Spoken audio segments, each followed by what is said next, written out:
The door slammed shut. Volodymyr Zelensky, president of a nation at war, strode out of the White House. His face was grim. The meeting had been a disaster.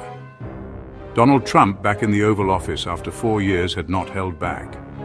He accused Zelensky of gambling with World War III. His vice president, J.D. Vance, chimed in. Zelensky, he claimed, was being disrespectful. The irony was thick. Zelensky, who had spent 3 years staring down Vladimir Putin, accused of disrespect. This meeting had been billed as a chance for peace, a chance to start ceasefire talks, a chance to end the bloodshed in Ukraine. Instead, it had become a public humiliation. Zelensky had come to Washington with a simple message. Ukraine needed help. He had met with senators earlier that day. The support was there on both sides of the aisle, but the meeting with Trump was different. The tension was palpable. Trump saw the war in Ukraine as a problem for Europe. He saw Zelensky's pleas for aid as a drain on American resources. He wanted a quick solution, a deal that would make him look strong.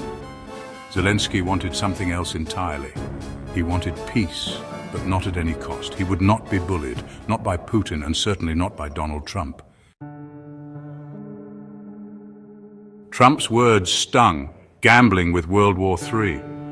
The phrase echoed Putin's own propaganda. It was a tactic designed to sow fear and division. And it worked. Republican senators fell in line, praising Trump for putting America first. They accused Zelensky of being ungrateful, of expecting a blank check from the United States. Democrats were appalled. Chuck Schumer called the meeting an embarrassment for America. Others were more blunt.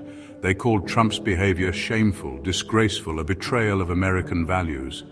They pointed out the obvious. Zelensky was leading a fight against tyranny, a fight for democracy itself. The meeting, meant to be a step towards peace, had become a political firestorm. The partisan divide in the United States, already a chasm, had widened, and in the middle of it all stood Zelensky, a man fighting for his country's survival. Zelensky refused to be drawn into the American political circus. He had come for peace, not politics, but peace, it seemed, was a long way off. The critical minerals deal was supposed to be a win-win. Ukraine needed the investment, the US needed the resources. Trump presented it as a concession, a first step towards a ceasefire. But Zelensky refused to sign.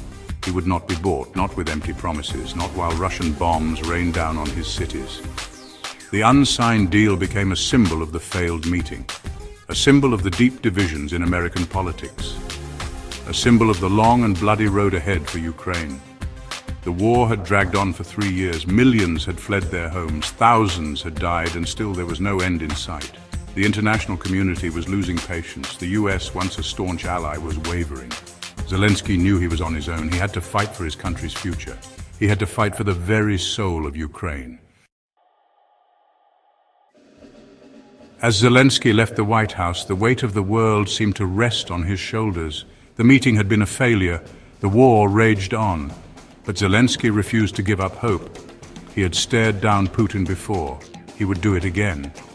He knew the fight for Ukraine was also a fight for the free world, a fight against tyranny and oppression, a fight for the values that America once held dear. He would continue to fight.